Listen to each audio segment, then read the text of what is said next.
I wanted to work with poems of self-compassion this evening and the recovery of innocence.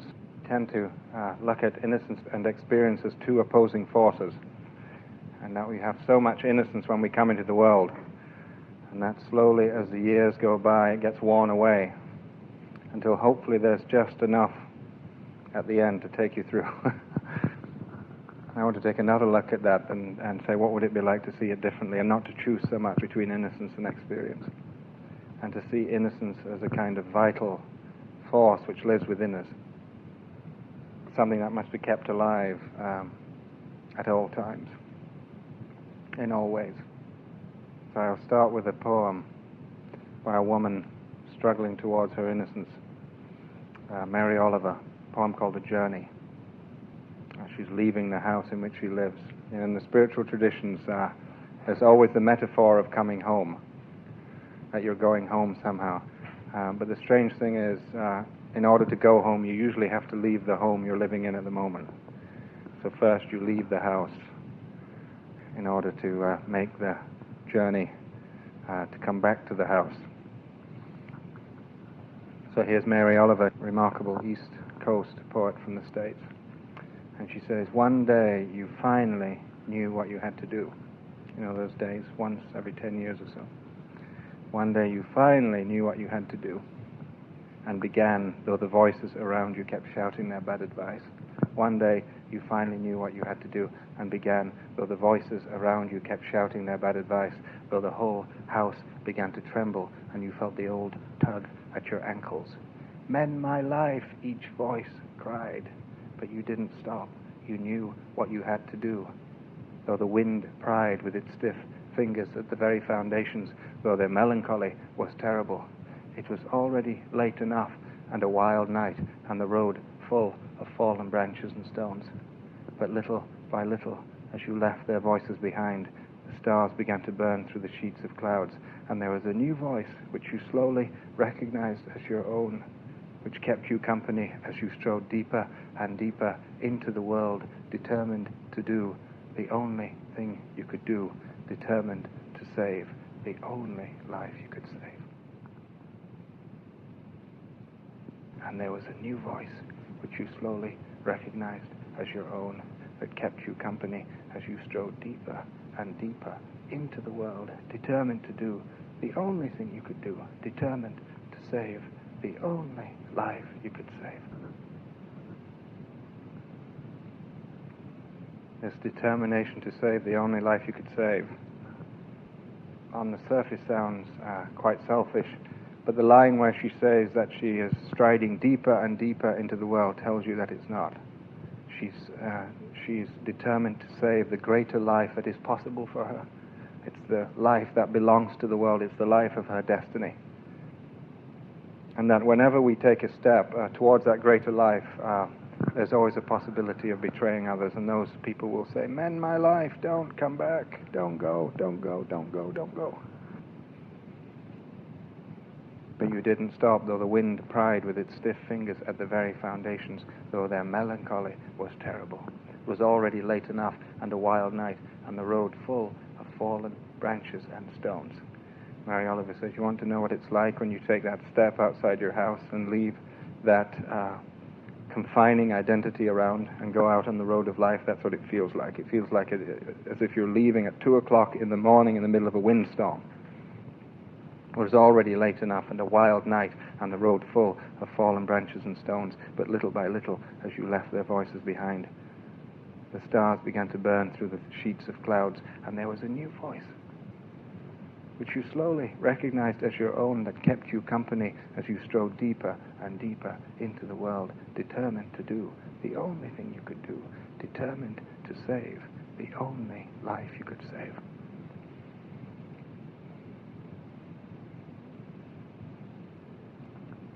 So somehow, against all odds, Mary Oliver is setting out on this journey, this long road to nowhere, it seems, at the beginning, and at many points along the way.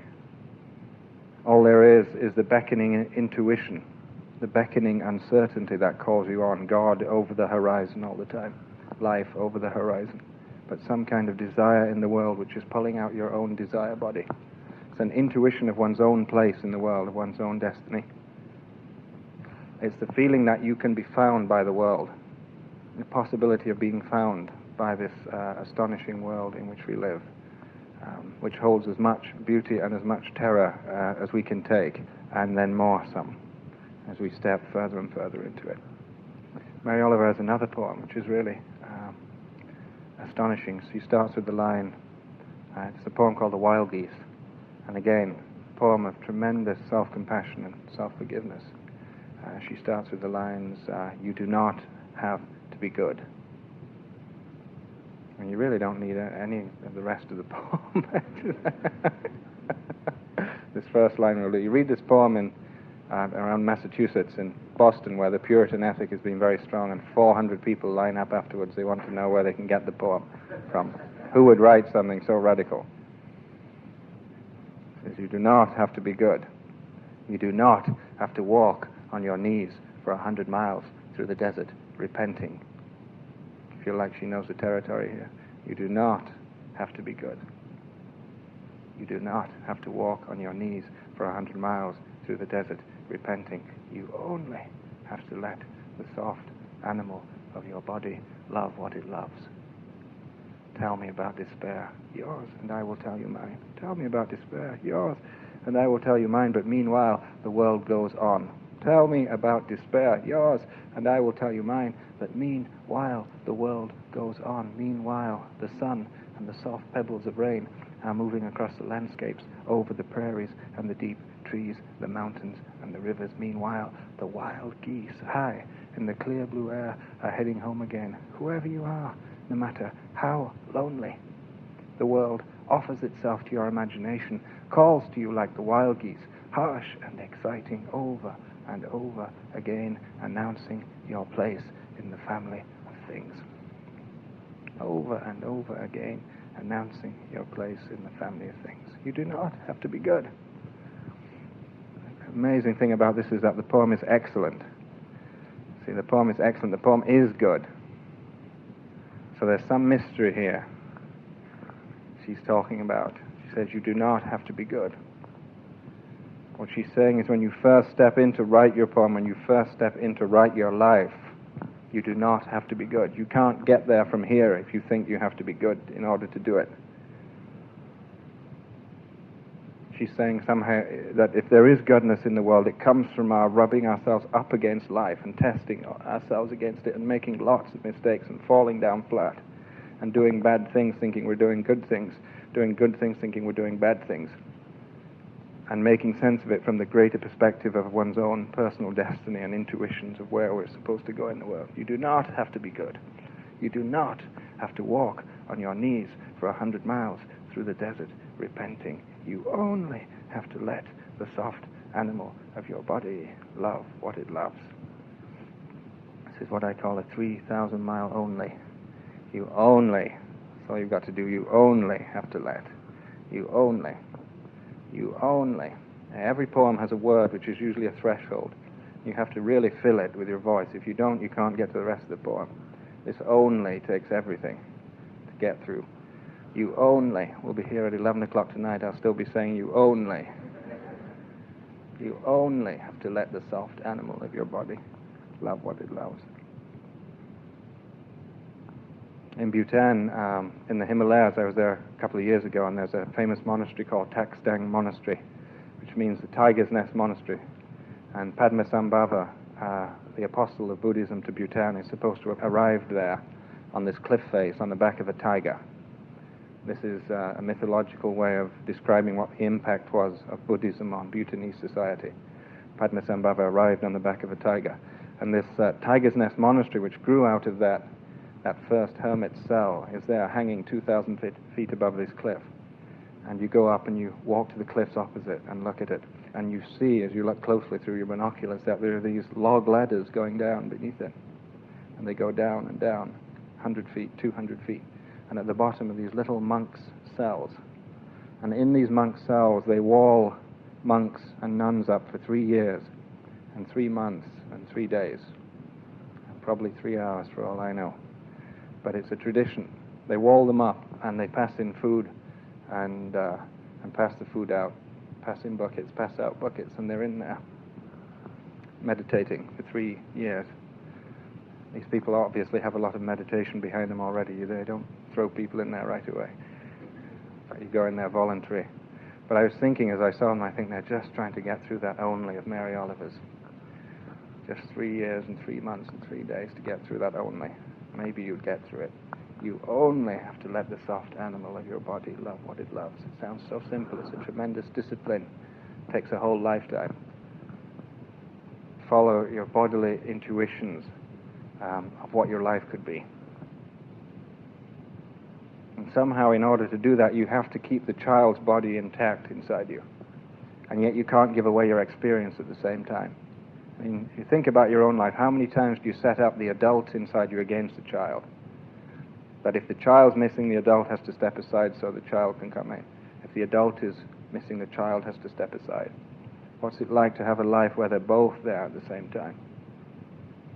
There's a marvelous poem by a woman called Nina Bogin. She lives in France. She's an American poet. She has a poem called Initiation. She's thinking back to her youth when we can all remember those days of vital youth where the whole world was at our feet. I mean, some has experienced that for long periods of time. Others, it just happened for a day or even an hour, when you were 16 or 17 or 18 or 21. Some of us perhaps didn't even get that, but we had an intuition of it, that it was possible. And here she's looking back at that, and she says, she's looking back at her youth growing up in, or at least visiting Provence, and the house, that's her first house she had to herself. And she says, at the crossroads, hens scratched circles into the white dust. The poet never leaves the details behind. Details are always important. At the crossroads, hens scratched circles into the white dust. There was a shop where I bought coffee and eggs, coarse-grained chocolate, almost too sweet to eat.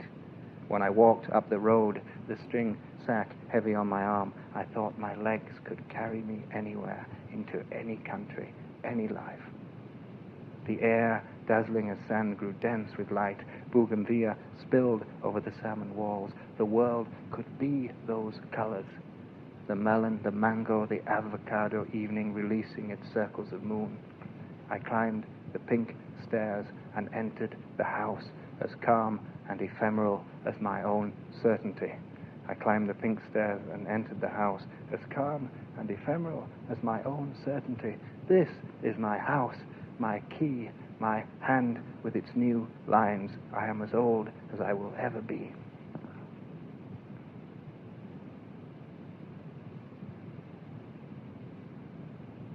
At the crossroads, hens scratched circles into the white dust. There was a shop where I bought coffee and eggs, coarse-grained chocolate, almost too sweet to eat.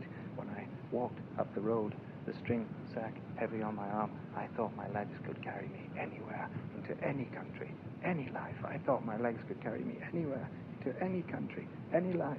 The air, dazzling as sand, grew dense with light. Bougainvillea spilled over the salmon walls. The world could be those colors, the mangoes, the melons, the avocado, evenings releasing their circles of moon. I climbed the pink stairs. I climbed the pink stairs and entered the house, as calm and ephemeral as my own certainty. This is my house, my key, my hand with its new lines. My hand with its new lines. I am as old as I will ever be.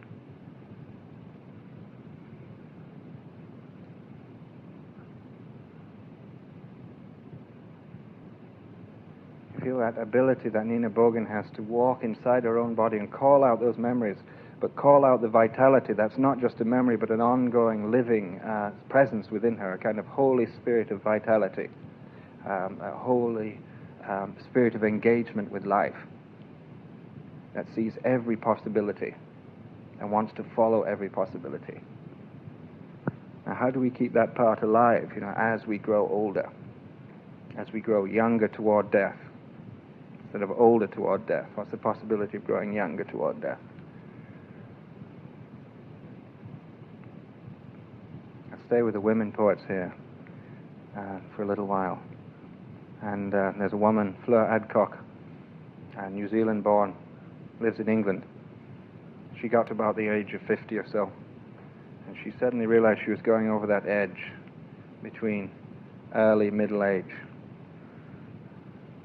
into late-ish middle age,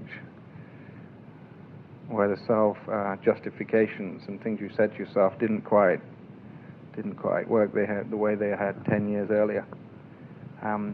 But she was lucky enough to spend a year in the Lake District. And I think it was a year alone just by the feel of the poem. It's hard to know. I don't know the full circumstances of it.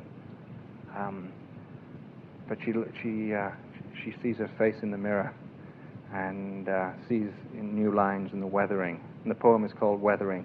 And here's a poem of tremendous self-compassion. You can feel just the innocence alive and bubbling here through the body, becoming innocent even because of the body growing older rather than despite it. And it has to do with her engagement with the world, with Mary Oliver's phrase, of walking deeper and deeper into the world. You know how that can happen as you get older. You can get more and more experience, and the experience seems to tell you, circle the wagons. It's time to circle the wagons. Now, insurance policies, retirement funds, as if somehow there is this vital beginning to life, and then towards the end you just kind of phase out into golden retirement, doing the least harm possible to people, kind of passive way.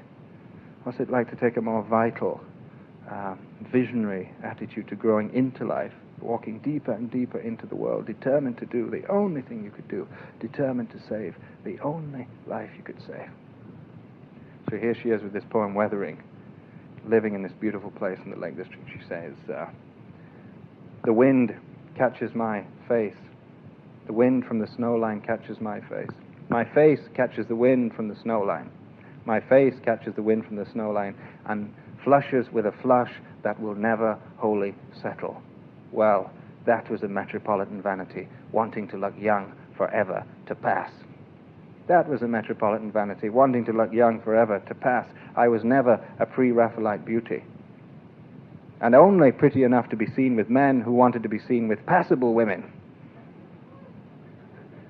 But now that I am in love with a place that doesn't care how I look and if I am happy, but now that I am in love with a place that doesn't care how I look or if I am happy, happy is how I look, and that's all.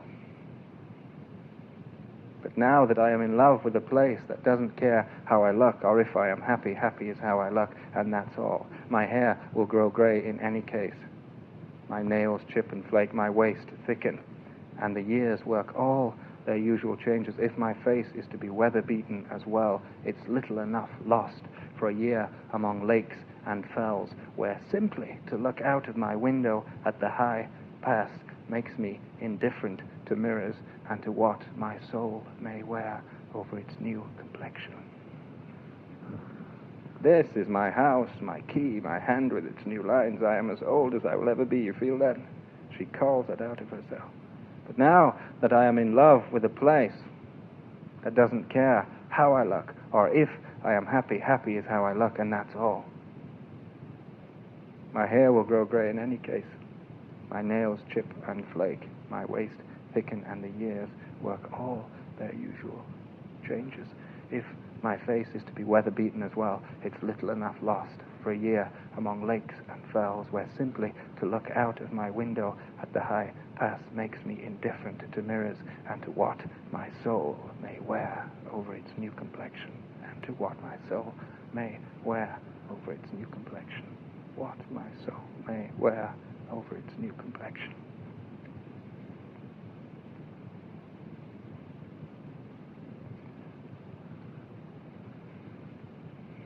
Usually the surrender of innocence to experience, where you make a bargain, you say there is no such thing as innocence, it's all this gathering experience which tells you to keep your head low, get your radar profile down so you don't appear on life's radar screen.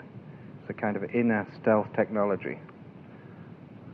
The hope is that you can form such a low-profile object that the universe won't even know you're there, and therefore you won't get hurt anymore. There's a possibility for immunity, for not feeling grief, for not making mistakes. And that anything that confronts us with that possibility goes into Robert Bly has a marvelous image, what he calls a black bag. He says everyone starts with a little black pouch. When you're 3 or 4 years old, it's on your belt there. Anything that scares you and you don't want to face up to, you put into this little pouch. By the time we're 43 years old, this bag is 110 yards long. It gets caught in elevator doors.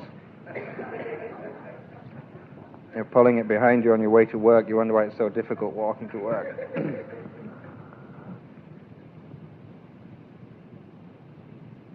And this starts to work automatically. Only the subconscious will do it for us, anything that's too frightening.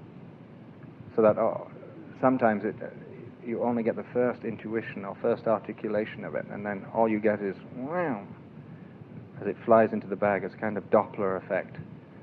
You just hear the sound of it like a train coming past, and it goes into the bag, and you say, thank God, it's gone.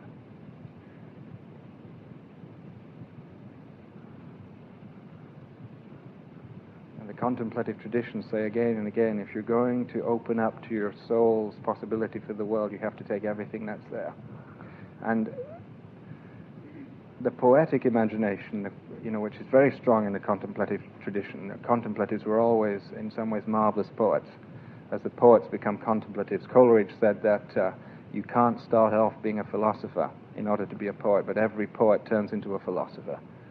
You have to, just because of what you uncover. You start articulating things you did not want to know. Thank you very much.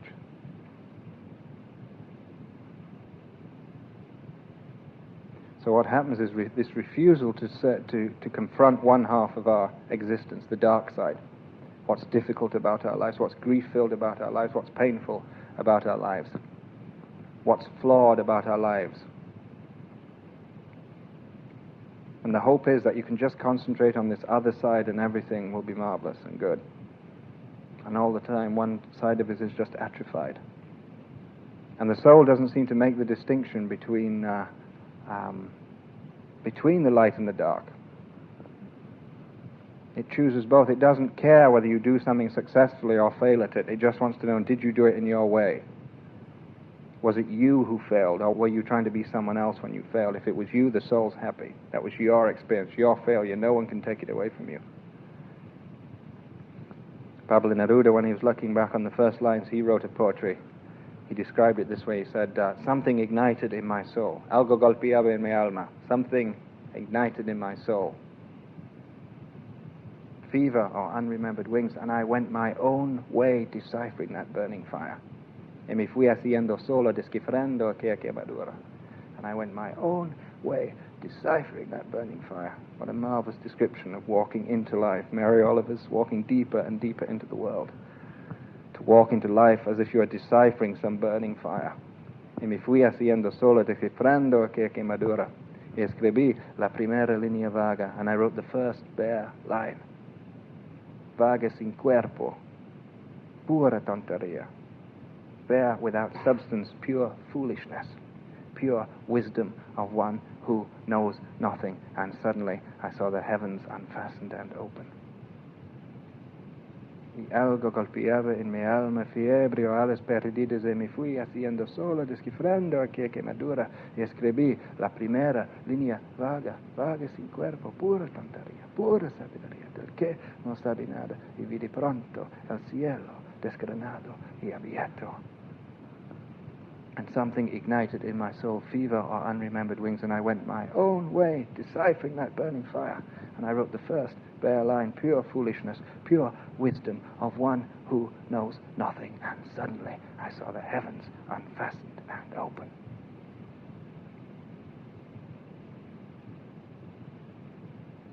Neruda says, did you go your own way? The question is not, did you fail, did you win?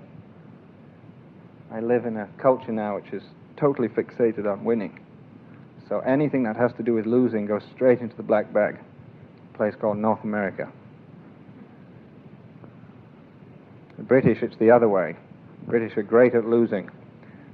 Anything that has to do with winning goes into the black bag. At least for the last 100 years it's been that way, yes.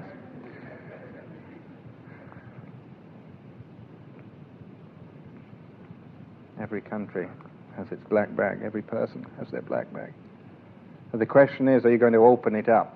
Because in there, the tradition says that in there, in that place, is your only possibility for following your destiny, because it's in there that the missing side of the coin is.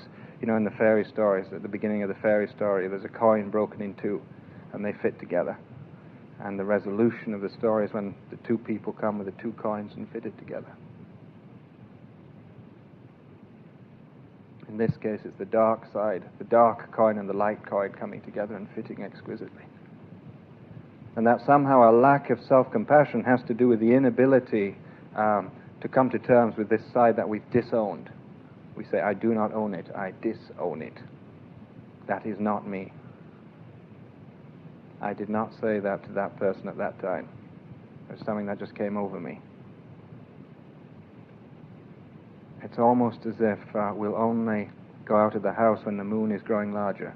In the first half of the month, you say, I'll come out until the 15th of the month when the moon's growing larger, but I won't come out after that because the moon gets smaller after that. And I certainly will not come out for the 3 nights of the month when there's no moon at all.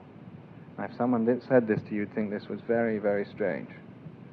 But this is exactly what we say every day with our own psyches. We say, I will only like that part of me that can win. I will only like that part of me that can be successful. I will only have affection for the part of me that can say the right thing at the right time all the time. And there's no confidence in the fading moon part of the cycle inside. There's a poem about that. It's called Faith. This image of the moon appeared in the poem. I want to write about faith. I want to write about faith, about the way the moon rises over cold snow night after night. I want to write about faith, about the way the moon rises over cold snow night after night, faithful even in its fading from fullness, slowly becoming that last curving and impossible slither of light before the final darkness. But I have no faith myself. I do not give it the smallest entry. Let this then, my small poem, like a new moon, slender and barely open, be the first prayer that opens me to faith.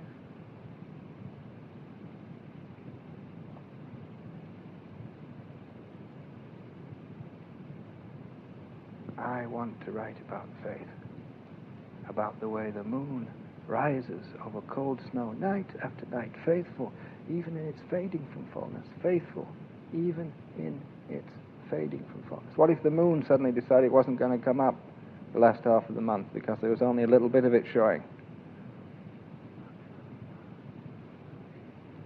Hey, I'm not coming out until the sun shines on me fully. What is this? I'm going to go slow for the rest of the month. It's ridiculous. The very beauty of the moon is its coming and going.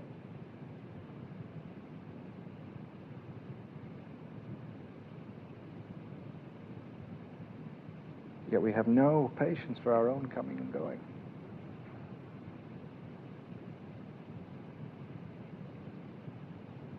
You do not have to be good. You do not have to walk on your knees for 100 miles through the desert repenting.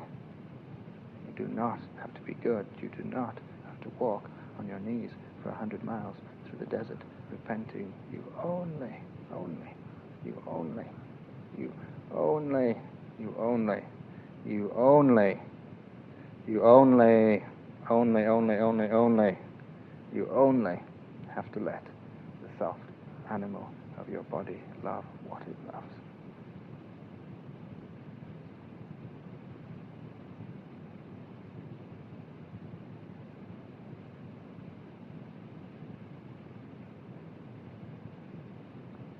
I want to write about faith, about the way the moon rises over cold snow night after night, faithful even in its fading from fullness, slowly becoming that last curving and impossible slither of light before the final darkness. But I have no faith myself. I do not give it the smallest entry. Let this then, my small form, like a new moon, slender and barely open, be the first prayer that opens me to faith. What would that life be like where you had equal faith in the part of you that was fading away as the part of you that was growing, part of you that was dying, part of you that was failing, part of you that was saying the wrong thing to the wrong person at the wrong time in your career? That there's some, as Wordsworth put it, some dark, invisible workmanship beneath it all. Wordsworth said there is a dark, invisible workmanship that reconciles discordant elements and makes them move in one society. Isn't that marvelous? There's a dark, invisible workmanship that reconciles discordant elements and makes them move in one society. Wordsworth's faith in this underground river of life that somehow unifies all things, and a human being is simply not wise enough and is not supposed to be wise enough to be able to see how the land lies all the time. We're supposed to make our mistakes through life. Thomas Edison, great American inventor, a person who brought the technological together with the artistic side of life. He was an amazing artist at the same time. He was a tremendous inventor, and he was trying to find the filament for the light bulb, and they were working thousands of hours to try and get the exact material that would not burn out, that would make the filament in this light bulb, this thing we take so much for granted. And they did 1,000 experiments, and the foreman of his work team was just exhausted. And finally he came to Edison. He said, listen, he said, we've wasted our time. 1,000 experiments, he says, waste of time. And Edison said, nonsense, we know 1,000 ways in which it doesn't work. Now, when we get to our deathbeds, probably the only thing we can say, with some degree of accuracy is that, when your grandson comes up and says, what was it all about? You say, I know 1,000 ways in which it doesn't work. How do you do that? And have triumph in your voice as you say it. 1,000 is probably conservative by that time. We're up in the 1,500s at least. I know 1,500 ways in which it doesn't work.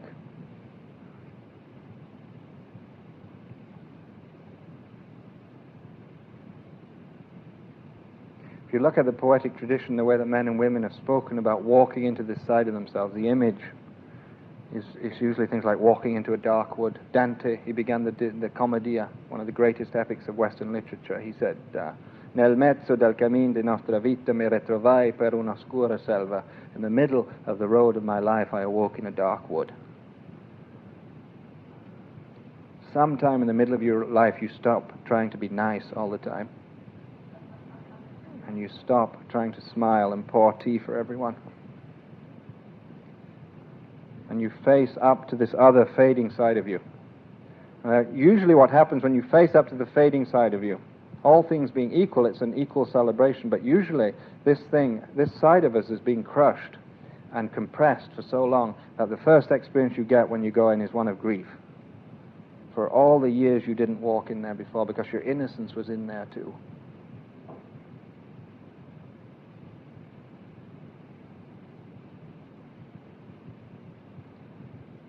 So you got one little part of you that closed down 10 years ago. When you walk into that part of you, there's going to be a lot of rusty locks on the door. And 10 years of frozen immobility. A lot of grief. The person who is locked in there is also probably quite angry. You have to sit down with them.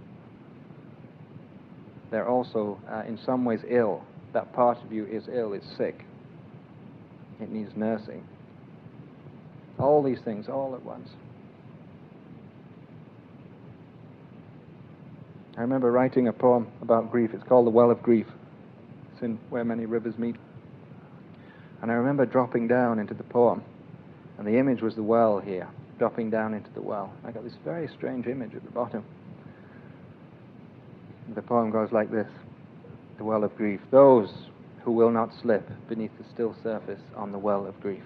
Those who will not slip beneath the still surface on the well of grief. Those who will not slip beneath the still surface on the well of grief, turning down through its black water to the place we cannot breathe, will never know the source from which we drink the secret water, cold and clear, nor find in the darkness glimmering the small round coins thrown by those who wished for something else. those who will not slip beneath the still surface on the well of grief, turning down, turning down, turning down through its black water to the place we cannot breathe, will never know the source from which we drink the secret water, cold and clear, nor find in the darkness glimmering the small round coins thrown by those who wished for something else. When I got to the bottom of the well, there were all the coins I'd thrown down previously to make a wish. Now, in all the great religious traditions, water has always played a part. You're immersed in it at one time or another. And, originally, you went under completely in the River Jordan, down, up again. You went back to the place you could not breathe, into this watery womb, and you were reborn again, cleansed. And then, that became attenuated, so you just get the touch on the forehead now in the religious traditions, some of them. And then in the secular tradition, when you come to the well, you throw down a coin and you make a wish. And the wish is that you don't have to go down yourself.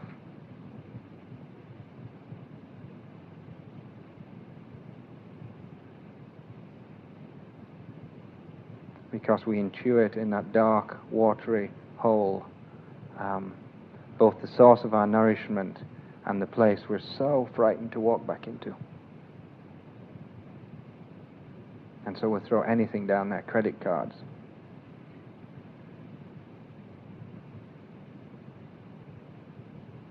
Anything, as long as we don't have to go down ourselves.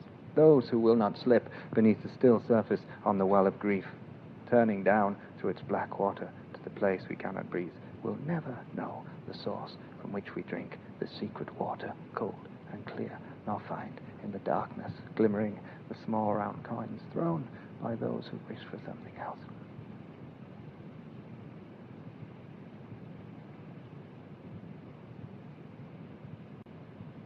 What usually happens, we come to the edge of the well or the lake and we stop. It's just too frightening to go in.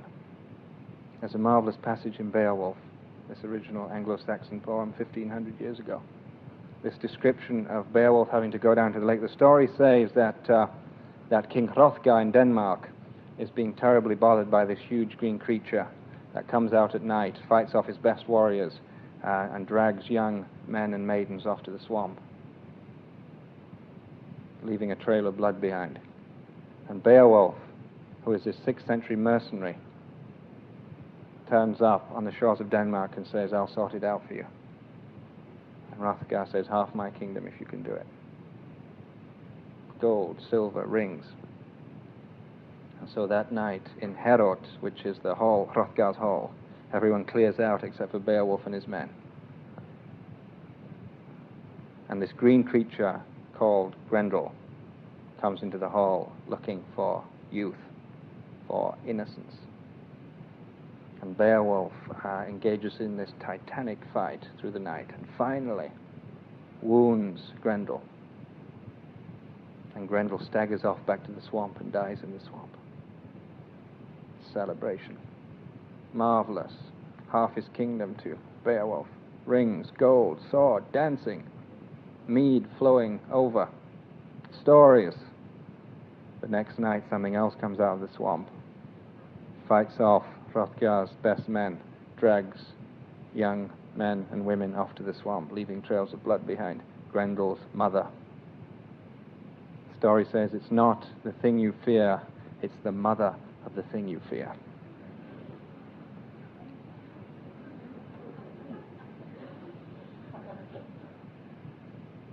It's deeper yet, deeper yet. It's always going to be harder than you think.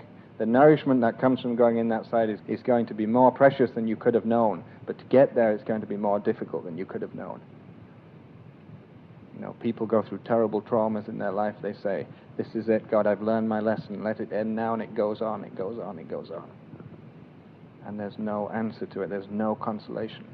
In the mythic stories, this is 3 days and 3 nights. It's always 3 days and 3 nights. He was 3 days and 3 nights in the monster's lair. He was 3 days and 3 nights in the witch's hut. He was 3 days and 3 nights in the belly of the whale. Interesting, isn't it, how it corresponds to that same period of the month that the moon is completely missing. 3 nights.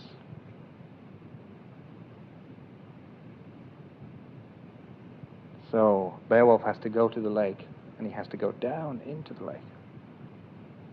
This is the description of the lake where Beowulf has to go, where everyone has to go. It says, they called the huge one Grendel. If he had a father, no one knew him. They called the huge one Grendel. If he had a father, no one knew him. Or if there were others before them, hidden evil. Before hidden evil, they live in secret places, windy cliffs, wolf dens, where water pours from rocks, where mist steams like black clouds, and the groves of trees hanging out over their lake are all covered with frozen spray and wind down snake-like roots that reach as far as the water and help keep it dark. At night, that lake burns like a torch.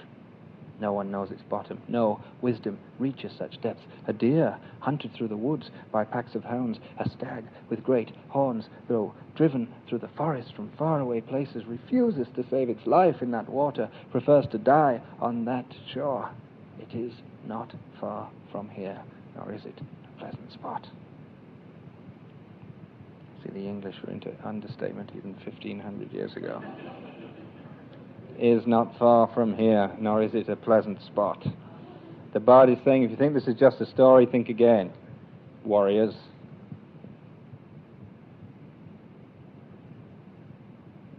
Father can't heal you. Your father can't heal you. Where this darkness came from, you don't know. They called the huge one Grendel. If he had a father, no one knew him. If there were others before them, hidden evil before hidden evil, they live in secret places, windy cliffs, wolf dens, where water pours from rocks, where mist steams like black clouds, and the groves, the trees hanging out over their lake are all covered with frozen spray. Feel that feeling of creative immobility when you won't walk into that dark side. Everything freezes over. That wind down snake-like roots that reach as far as the water and help keep it dark at night. That lake burns like a torch. No one knows its bottom. No wisdom reaches such depths. The ordinary strategic mind will not take you down now. You cannot use your intellect to go down. Your intellect will do everything it can to stop you from going down. It loves to whisper those words into your ears to stop you going down, it says. Mortgage. Car payments.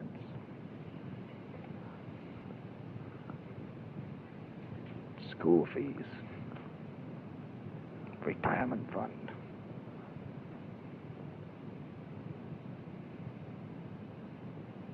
No wisdom reaches such depths. A deer, hunted through the woods by packs of hounds, a stag with great horns, though driven through the forest from faraway places, refuses to save its life in that water, prefers to die on that shore. It is not far from here, nor is it a pleasant spot. So not only a deer, but a stag. This ancient mythological image of male masculinity, male courage. Even male courage will not take you down here. You need something else to take you down. And there's a possibility of dying on the shore. You can fail. You can die on that shore and not go in. We all know people who've died on that shore. The immobility that comes into their lives, into their faces, into their bodies. One time or another, they refused to go down when they were asked to. Their destiny required it. To bring out this well of all healing that lay down in the dark undergrowth of their psyche and their existence, and they refused to go down. It was just too scary. Perhaps they didn't have the help at the time. Perhaps they had no facility. I mean, that's one of the great tragedies of our time, is that the eldership has been broken. The eldership in which you were taught how to go down into these difficult parts of your psyche has been broken. You know, in the Druidic and the ancient Celtic traditions, these were held unbroken. You were taught how to deal with these difficult, wild sides of yourself, the parts of the self that did not fit into the social round of the everyday light-filled life. The part of you that turns into a paralytic of the moon every month.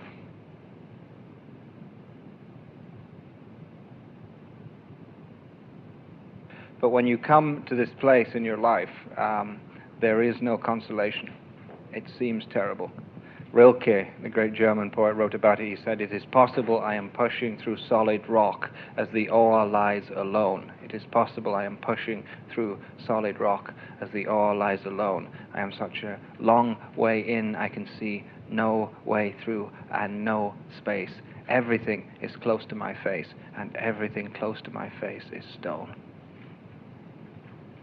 Everything is close to my face, and everything close to my face is stone. I don't have much knowledge yet in grief, so this darkness makes me feel small.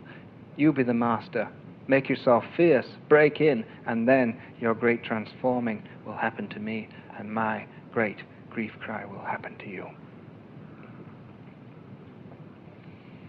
It is possible I am pushing through solid rock as the ore lies alone. I am such a long way in, I can see no way through and no space. Everything is close to my face, and everything close to my face is stone. I don't have much knowledge yet in grief, so this darkness makes me feel small. You be the master, make yourself fierce, break in, and then your great transforming will happen to me, and my great grief cry will happen to you. Poem of tremendous courage here. I mean, here, his immobility is so much that he goes right to the heart of the stone. He becomes the stone itself. And then he cries out to the universe, to God, whatever your language is, for the sacred otherness of life, to break in. And he says, and then your great transforming will happen to me, and my great grief cry will happen to you.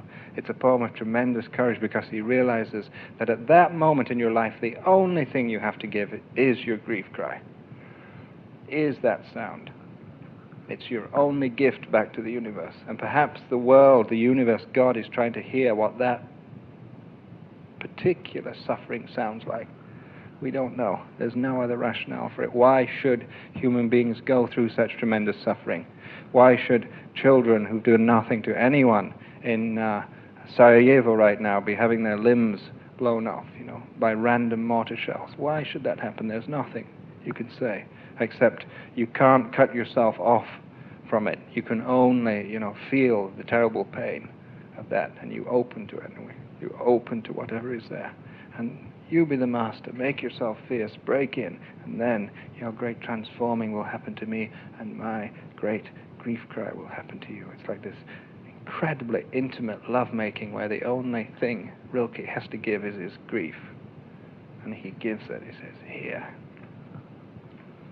this is mine.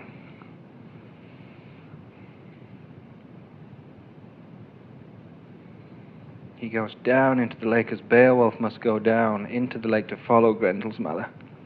And he has to wrestle with her for 3 days and 3 nights down there.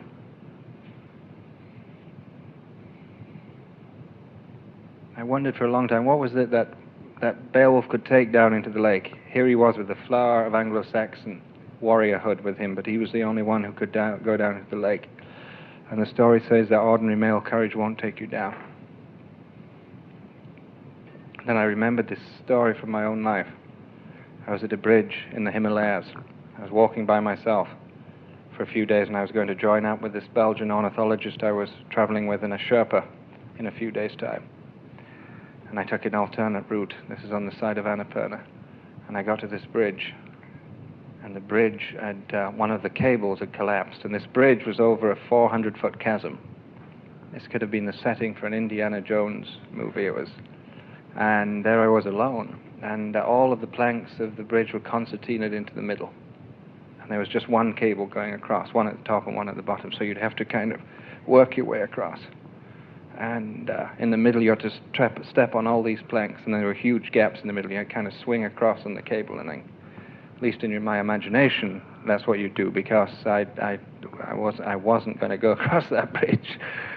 And I stood there for a long time. And it was quite a moment for me, because in that stage of my life, in my mid-20s, I was I had a kind of invulnerable feeling about myself.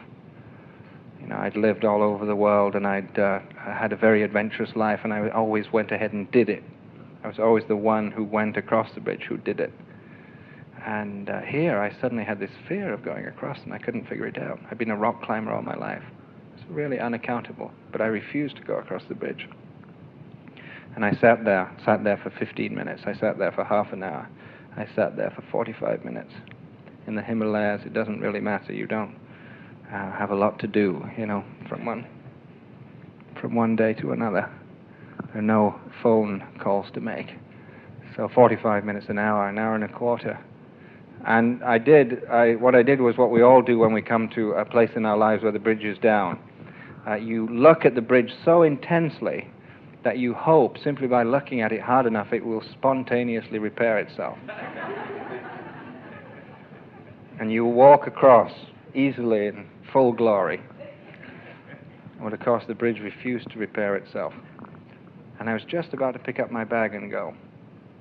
And suddenly along the path coming up on my side was this little old Tibetan lady, and she was carrying a big dung basket. And she was picking up dung from the floor, dried yak dung. There's very little fuel up there, 10 or 11,000 feet in the mountains. And so yak dung, any kind of dung, is incredibly precious. They use it for cooking all the time. And one of the tasks of the older people is to go around, older and younger people, with these big dung baskets, big wide-mouthed dung baskets, and they throw it over their shoulders in there as they go. And she was Humpty-Dumptying up the trail, throwing these things in. And she had a lovely face on her, just marvelous, wonderful, wizened, kind, marvelous face. And as she got near me, I was picking up my bag to go, and I was going to go back down the trail. I was not going across this bridge. I was going to go back, and I'd go a couple of days round, and I'd meet these people somewhere else. And in the Himalayas, everyone namastes on the trail. And you say namaste, which means I greet the God in you. I greet the God in you. I greet what is divine in you. Namaste. And everyone you pass, you say namaste. And so she came up, and she was so intent on her dung gathering that the first sight she caught of me with these big Western boots. In the East, people have much smaller feet than we do. So she saw these huge boots, and she burst out into this huge smile. And she looked up at me, and then she bowed like this, namaste. And so I bowed back, namaste. And before I could lift my head up again, she just went straight across the bridge.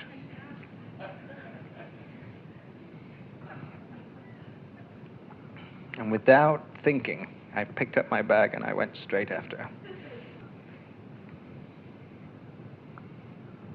And I realized, there are times in your life where the hero has to sit down. The waxing part of yourself. Some bridges you come to in life. The part of you that does it all the time has to sit down. And the part that limps across is the part that takes you across the bridge.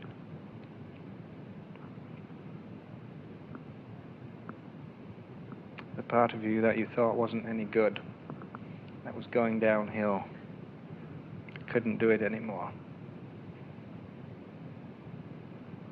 I have this description in the poem. I have the poem about this occurrence.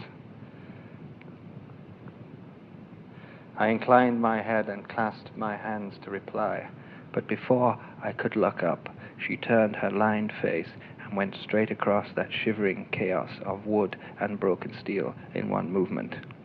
One day the hero sits down, afraid to take another step, and the old interior angel limps slowly in with her no-nonsense compassion and her old secret and goes ahead. Namaste, you say, and follow. One day the hero sits down, afraid to take another step, and the old interior angel limps slowly in with her no-nonsense compassion and her old secret and goes ahead. Namaste, you say, and follow. See, this is what I think Beowulf had to go down into the lake. He had developed the older, wiser, feminine side of him, and he could let her go down into the lake because it was so terrifying to the upper, light-filled male consciousness. It's the only way he would get down.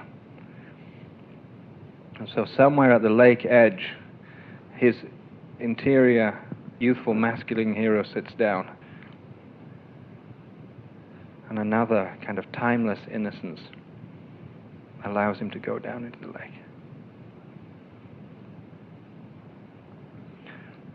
So sometime or another we invite this part back in, we invite the fading moon back in.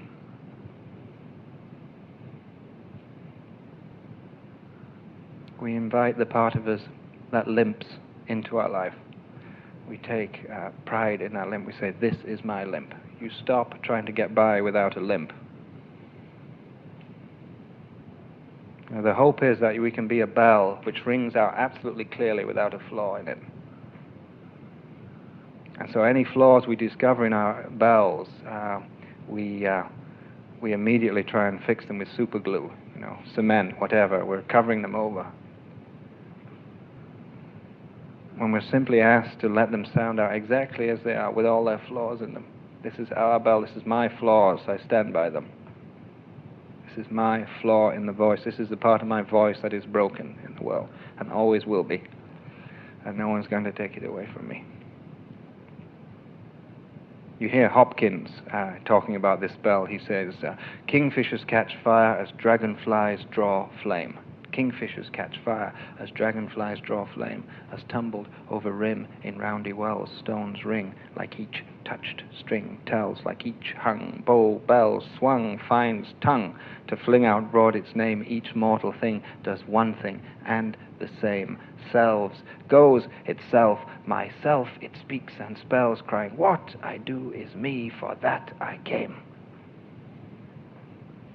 Kingfishers catch fire as dragonflies draw flame, as tumbled over rim in roundy wells stones ring, like each touched string tells, like each hung bow bell swung finds tongue to fling out broad its name. Each mortal thing does one thing and the same, selves, goes itself, myself it speaks and spells, crying, what I do is me, for that I came. Feel that? Bell just rings, and that's its sound. You drop a stone down the well, you get the splash and the ring in the well. That's the well's ring. That's that well. 15 billion years of evolution, as Brian Swims says, and this is it. You are the latest product, and yet you don't have faith in that. Somehow those flaws have been carefully placed inside us. It's almost like the flaws in marble that give it its beauty.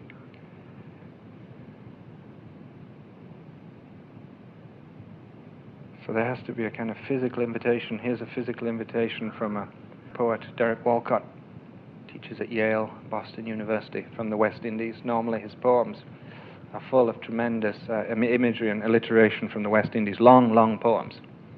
And suddenly, in his collected poems, you come across this one page, and you felt like he just got tired of himself. One day, poets are like preachers. They get tired of hearing their own voice now and again. It's very rare, actually, but it does happen. And so here's this one page, and he says, and it's called Love After Love. And you feel like he just sat down and he said, to hell with it. This is what it's about. And he says, the day will come when with elation you will greet yourself arriving at your own door in your own mirror. The day will come when with elation you will greet yourself arriving at your own door in your own mirror, and each will smile at the other's welcome, saying, sit here, eat, you will love again the stranger who was yourself.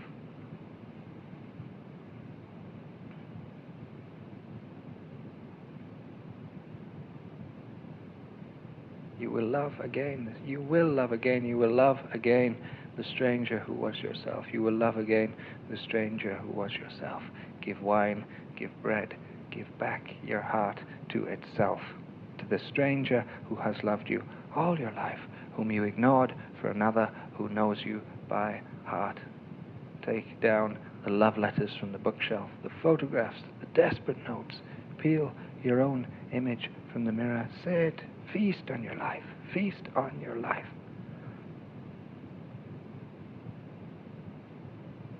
So the image here is this table with food on it. And there we just allow a couple of people in the house to eat at the table. And outside of the window, with their noses pressed against the window, are lots of interior children which have been banished to the outside, and they have their noses pressed, but we don't allow them to eat.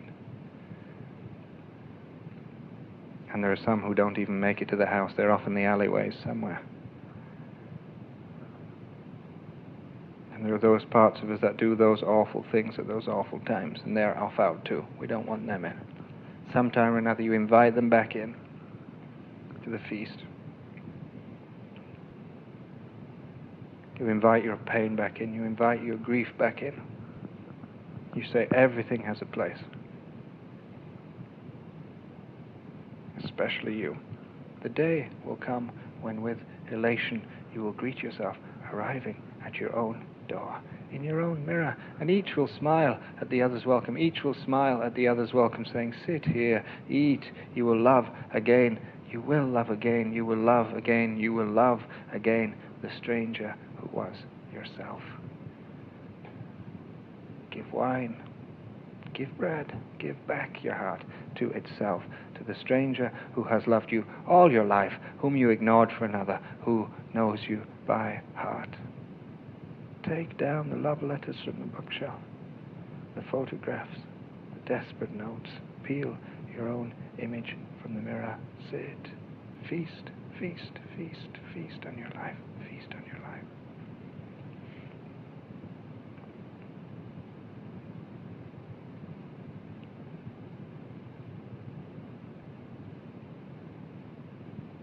Now, the feast is so strong. It's so strong in the Bible, the image of the feast. Christ, he's always feasting. Feasting is invited to feast. He goes to the feast. A feast means the table is laden. There's not just one dish on it. There are many, many different dishes to choose from. And the way we approach ourselves, when there's lack of compassion, when you don't invite people in, then all you say is, we're only having rice today. Or just white bread. That's me. That's who I am. White bread. That's me. Rice. It's just like in our agriculture, we grow one crop and you spray down tremendously on either side to stop everything else growing up. So you have an inner monoculture and an outer monoculture, and it takes tremendous effort just to keep that one identity that we think we are. You read the old Celtic stories or any mythologies or poetry, you get this appreciation for this tremendous dance, this shape-shifting that's happening all the time in life. And the only part of you that can keep up is the part that can dance. And the hope is that you can stop the world for one moment and get on it. The forlorn hope. If you can just immobilize the world in the same way you are immobilized, then for one shining moment you'll be able to get on and feel your place there. And it doesn't work, because the world will never stop for us once. It's too compassionate to do that. And of course, this isn't talking about necessarily an outer, physical dance, but an interior ability to shapeshift at the right moment. You change. Rilke said, for there is no part of the world that is not looking at you. You must change your life. There is no part of the world which is not looking at you. You must change your life, just like that in a moment. Like in the old Celtic stories, you walk through a hedgerow and Tir na Nog is on the other side. The stone opens up in the field and you walk down the stairs, and there is Arthur and all his knights, and you blow the trumpet on the wall and they all rise and come up.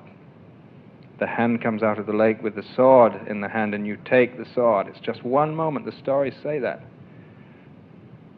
You are 1,000 miles away from your soul, and you are also just a paper-thin veil. When you go to Iona, the locals talk about the place. They say it's a very thin place, meaning the veil is very thin between this side and the other side, between the world of dance and the imagination and of joining, and that of exile and immobility. There's that tremendous image from the Pied Piper. When the Pied Piper leads all the children into the hill, there's one lame child left outside. Seems like a tremendous description of the human condition. Maybe it's a part of being human that you can never quite keep up with the dance. And the universe wanted to find out what would it be like if there was a part of it that just couldn't keep up with it and felt exiled all the time. And that could appreciate that beauty from the outside. What do our failures look like? What do our limps look like, with that vision, that imagination?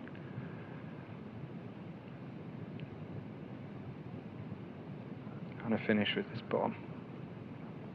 This is from the Himalayas. It's called The Faces of Braga.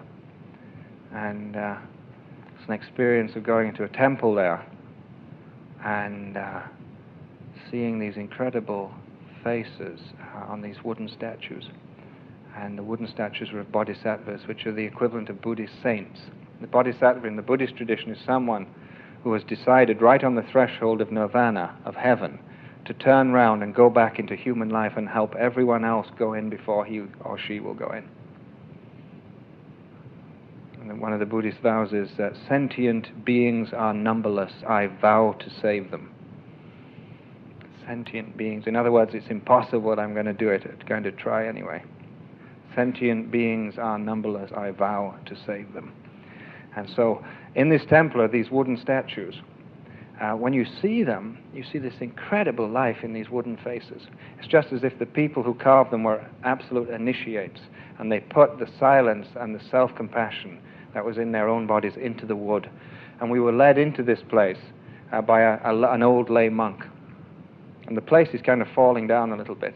It's been in decline for a while, but it's still whole. The roof's still dry and all the rest. And the interior is marvelous. And it's 11,000 feet up in the Marcianda River Valley on the northeast side of Annapurna. And so you go in, and from this brilliant light of the glacier out in the valley, you're led into this vestibule, and as you go in, your eyes suddenly become used to the dark for a little, and you see this incredible guardian figure. Vajrapani means diamond water, has the cutting edge of water, and you can drown in it too. And it's this figure with an upraised spear pointed directly at you, and it's with one hand, and with the other hand it's drinking from a skull cup, blood from a skull cup, and it's trampling on a recumbent figure. The nearest thing we have to this in the West is a heavy mortgage.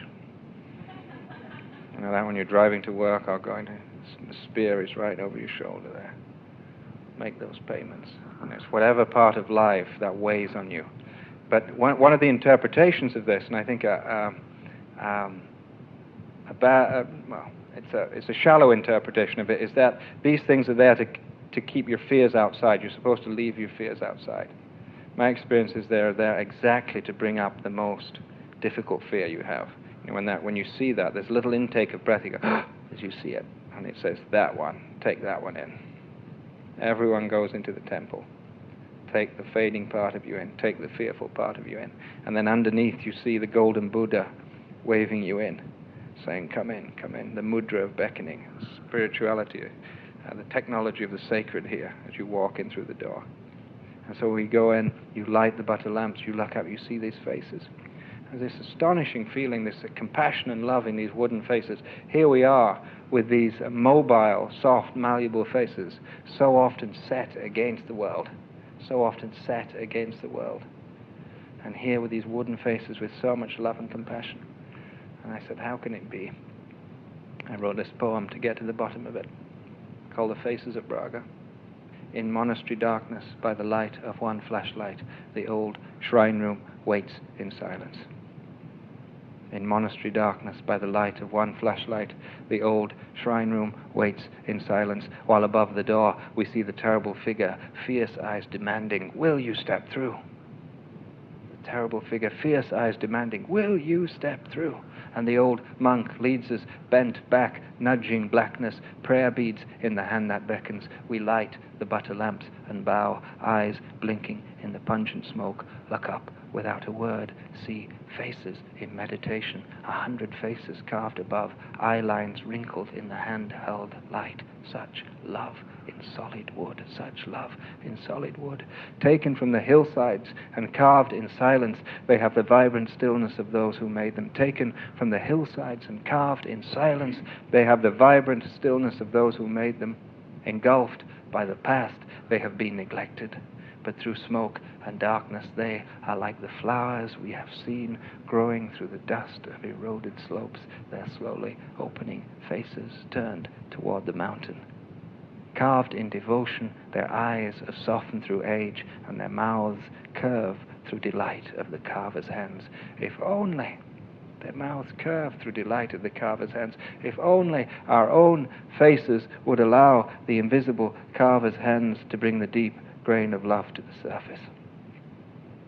If only our own faces would allow the invisible carver's hands to bring the deep grain of love to the surface. If only we knew, as the carver knew, how the flaws in the wood led his searching chisel to the very core. If only we knew, as the carver knew, how the flaws in the wood led his searching chisel to the very core, we would smile too, and not need faces immobilized by fear or the weight of things undone. We would smile too, and not need faces immobilized by fear or the weight of things undone.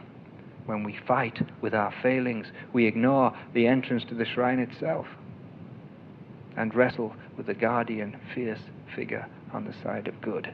And as we fight, our eyes are hooded with grief and our lips are dry with pain. If only we could give ourselves to the blows of the carver's hands. If only we could give ourselves to the blows of the carver's hands. The lines in our faces would be the trace lines of rivers feeding the sea where voices meet, praising the features of the mountain and the cloud and the sky. Our faces would fall away. Our faces would fall away. Our faces would fall away until we, growing younger toward death, until we, growing younger toward death every day, until we, growing younger toward death every day, would gather all our flaws in celebration, would gather all our flaws in celebration to merge with them perfectly, impossibly, wedded to our essence, full of silence from the carver's hands.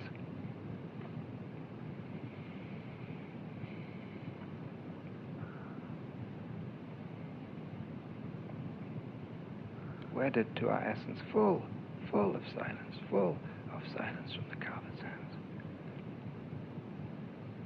If only our own faces would allow the invisible carver's hands to bring the deep grain of love to the sea. If only our own faces would allow the invisible carver's hands to bring the deep grain of love to the surface. If only we knew, as the carver knew, how the flaws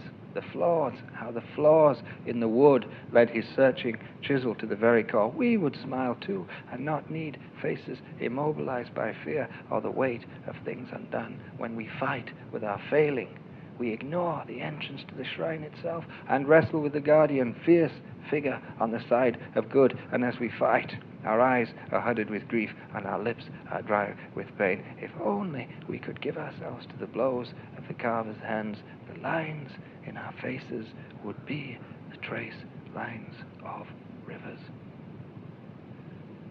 feeding the sea where voices meet, feeding the sea where voices meet, praising the features of the mountain and the cloud and the sky.